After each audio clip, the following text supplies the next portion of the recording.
Fala, imortais tricolores, sejam todos bem-vindos a mais um vídeo aqui no canal. Hoje eu quero trazer aqui para vocês alguns trechos da entrevista exclusiva do Romildo Bolzan para o Globo Esporte e para a RBS TV. Ele foi perguntado com uma série de perguntas sobre todo esse ano fatídico do Grêmio. Ele respondeu a todas elas e eu quero trazer aqui para vocês alguns pontos importantes e quero trazer aqui para vocês uma entrevista onde que eu acho que o torcedor do Grêmio vai gostar. O torcedor do Grêmio vai gostar do que ouviu do seu presidente e até ter um pouco de consentimento com o que o Romildo Bolzan está sentindo e compactuar um pouco com todo esse cenário que aconteceu dentro desse ano. Também aqui vou trazer para vocês as atualizações das contratações do Grêmio, o meia que o Grêmio pode estar fechando aí nas próximas horas, o novo alvo do Grêmio como um atacante e a busca implacável ainda com o camisa 9 que o Grêmio tanto busca ainda no futebol sul-americano, tá? Então, antes de mais nada, se tu ainda não é inscrito aqui no canal, te inscreve aqui no canal, deixa o seu like no vídeo, ativa o sino de notificação, assim tu vai sempre receber no seu celular os vídeos que eu postar aqui no canal, que eu trago vídeos aqui semanalmente, trago sempre as atualizações do cotidiano do nosso tricolor e agora nesse período de contratações aí, tudo que o Grêmio está fazendo para buscar os seus reforços para encarar essa Série B do ano que vem. Então, sem mais delongas, vamos pro vídeo, vamos trazer as informações do Grêmio.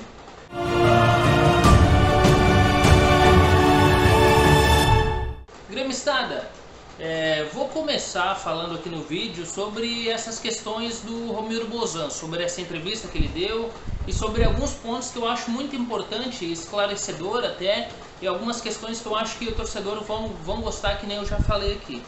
Primeiramente, antes de mais nada, eu quero te dizer que o Romildo Bolzan, ele não põe a culpa especificamente em ninguém, tá bom? Em alguém específico. Ele sabe que não cabe agora, no momento, ficar pondo culpados, seja em A, B ou C. Ele acha que a culpa, além dele, é de todo o Grêmio, mas sim, ele se encarrega da culpa da queda do Grêmio para a Série B. E ele acha, inclusive, como ele mesmo disse, que ele será lembrado muito mais pela queda do Grêmio pela terceira vez para a Série B do que os títulos que ele conquistou ali em 16, 17 até em 2018 com a Recopa. Ele se mostra e disse na entrevista que ele se sente muito abatido com tudo isso que aconteceu. Se sente muito culpado, se sente abatido, até mesmo disse que ele abre um pouco, se preserva mais, ele cita até a questão de vergonha na cara, que ele tem vergonha na cara e se preserva mais nesses momentos agora, logo após a queda, porque ele se sente culpado e tem vergonha na cara de ficar saindo ao público assim como se nada tivesse acontecido. Ele está muito abatido e muito assim constrangido com toda essa situação que aconteceu. Então não é para menos, né? Se muita gente até estava culpando o Romildo Bolzan por não aparecer na finaleira ali do campeonato, por não aparecer muito aos microfones para dar entrevista e tudo mais. E agora ele dá essa entrevista que esclarece um pouco mais toda essa questão. Ele fala também sobre o desgaste da época do Renato, né? Ele diz que o ambiente já era desgastado de um ciclo longo do Renato de mais de 5 anos e que o ambiente foi se desgastando. E de que como o calendário não proporcionava pausas, o Grêmio jogava toda hora, todos os jogos acontecendo um em cima do outro, não tinha como brecar isso. E esse ambiente desgastado foi se arrastando até o final do campeonato e o Grêmio não conseguiu fazer nada para melhorar essa situação. Tentou algumas contratações onde não deram certo também e o Grêmio culminou na situação que foi a Série B, né? Reafirmou também que ele e o Renato continuam sendo muito amigos, que embora o ciclo tenha se encerrado, eles continuam se falando, se conversando, e eles são amigos de longa data já. Entrando no assunto agora, Douglas Costa, ele falou sobre o Douglas Costa, falou que ainda não conversou com o jogador e que pretende fazer isso.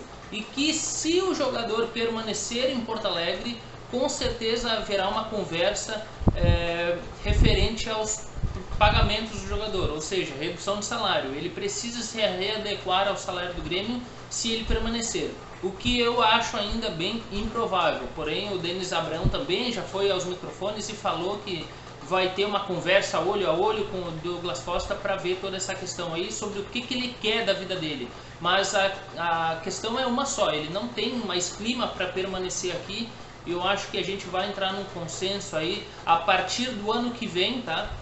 Lembrando que as tratativas com o Douglas Costa nesse momento estão totalmente paradas e o Grêmio vai conversar com o jogador quando ele voltar de férias lá no início do ano que vem. Então, por um bom tempo, até o início do ano que vem, aí a gente não vai ter mais nenhuma evolução no sentido de Douglas Costa. Perguntado a ele sobre a questão da permanência, tanto do Denis Abrão e do Wagner Mancini, ele foi categórico em dizer de que a permanência dos dois não foram pelos resultados finais do Campeonato Brasileiro, onde culminaram para a Série B, e sim pelo resultado desse pouco tempo de trabalho desde que eles chegaram, ambos. Então ele acha que teve ali uma melhora significativa, seja questões táticas dentro de campo, enfim. O que eu acho bem plausível da direção nesse sentido, e por isso que eu não crucifico a direção do Grêmio pela permanência dos dois, porque eu admito também que houve pouco tempo de trabalho, seja do Denis ou do Mancini. Eu acho que para não começar de uma estaca zero de novo, é plausível, não estou dizendo que é correto ou que deixa de ser, é plausível essa decisão da direção do Grêmio de ter uma base para começar o planejamento para 2022 jogando a Série B. E aí a gente chega no ponto que para mim é o mais importante dessa entrevista que ele concedeu. Ele disse, quando foi perguntado para ele como que um clube superavitário, que nem o Grêmio, conseguiu essa façanha de cair para a Série B. E aí a resposta que ele dá é uma coisa tão interessante, e assim é uma coisa que é o mesmo sentimento de todos nós gremistas e apaixonados pelo Grêmio, que é a mesma pergunta que a gente se faz, é o que ele responde. Eu até faço a questão aqui de pegar e ler para vocês esse trecho da entrevista. Ele diz assim, ó, a pergunta foi a seguinte: o Grêmio está no 5º ano de superávit. No início de 2021 era apontado como um dos que brigariam por títulos, com Palmeiras, Flamengo. Como um clube tão bem estruturado cai, presidente? E a resposta dele é assim: essa pergunta eu me faço todos os dias. Onde eu falhei, dando as condições plenas para tudo estar funcionando e que acabaram não funcionando no Campeonato Brasileiro. De vez em quando me passa uma situação de que eu precisava chegar e dar um pontapé na porta. Olha a expressão que ele usa: chegar e dar um pontapé na porta, dar um berro e chamar atenção. Mas a gente trabalha com pessoas de alta qualificação, de alto nível, altamente remuneradas, e todo mundo se comprometendo com a mesma causa.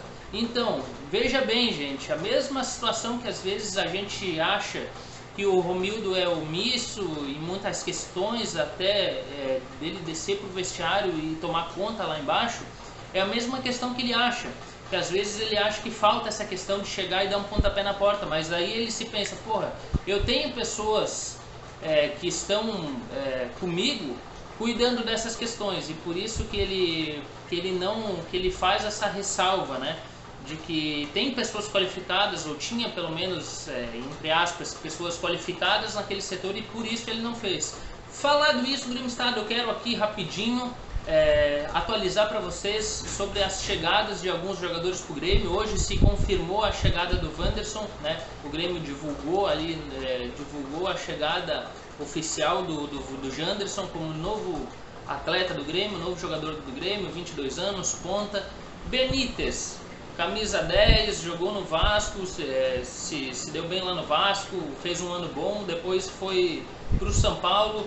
Teve muito tempo de departamento médico lá no São Paulo, não conseguiu jogar muitos jogos pelo São Paulo, se não me engano, só 4 ou 5 jogos que ele conseguiu atuar os 90 minutos.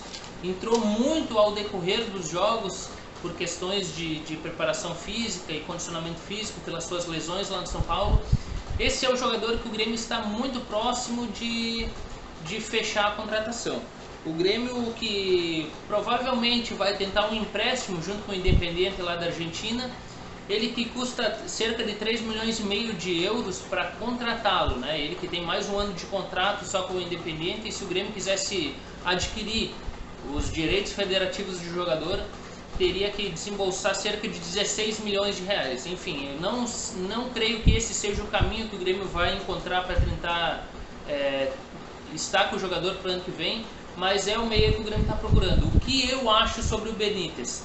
Eu acho que ele é um jogador com potencial, acho que ele é um jogador que é muito bom tecnicamente, só que ele é inconstante, ele é um jogador irregular, é um jogador que tu não possa confiar.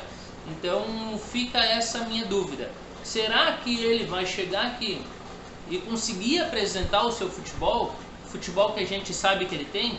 Eu não quero comparar os dois aqui, tá? Muito longe disso. Mas é um estilo Jean-Pierre. A gente sabe que ele tem potencial, a gente sabe que ele pode jogar bola, só que até hoje, não por problemas físicos, mas simplesmente por preguiça, o Jean-Pierre não conseguiu apresentar e não consegue jogar bola no Grêmio. E esse é o meu medo com o Benítez, pelas questões da deficiência física que ele tem, defasagem física que ele mostra, principalmente no último ano com o São Paulo. Esse é meu medo, que ele não consiga chegar aqui no Grêmio e mostrar o que ele sabe fazer. Ou mais, que ele jogue um jogo e fique 2, 3 meses parado. E jogadores desse tipo o Grêmio não pode se dar o luxo de contratar para jogar a Série B do ano que vem. A gente precisa de reforços que joguem, jogadores que estão fechados com o clube, que possam ter uma regularidade para mostrar serviço e dar o retorno que o Grêmio precisa para voltar para a Série A. E por último, e não mais importante, Sorriso. Esse é o jogador que o Grêmio está tentando, um atacante do Juventude, que saiu lá da base do Juventude, ele tem 20 anos, o Grêmio está tentando a contratação. O Juventude que quer o Darlan, quer o Rildo também. Então o Grêmio não descarta a hipótese de envolver jogadores nessa negociação. Há mais interessados no futebol do Sorriso, como São Paulo, até Atlético Mineiro já demonstraram interesse nesse jogador, mas o fato é que o Grêmio está na disputa por ele. Seria, no meu ponto de vista, um jogador promissor e pode ser um jogador que dará muito certo com a camisa do Grêmio. Por hoje era só isso. Se tu ainda não é inscrito no canal, já te inscreve, deixa o seu like, é importante, deixa o like e ativa o sininho de notificação. Fechamos a conta por hoje, passa a régua e até o próximo vídeo.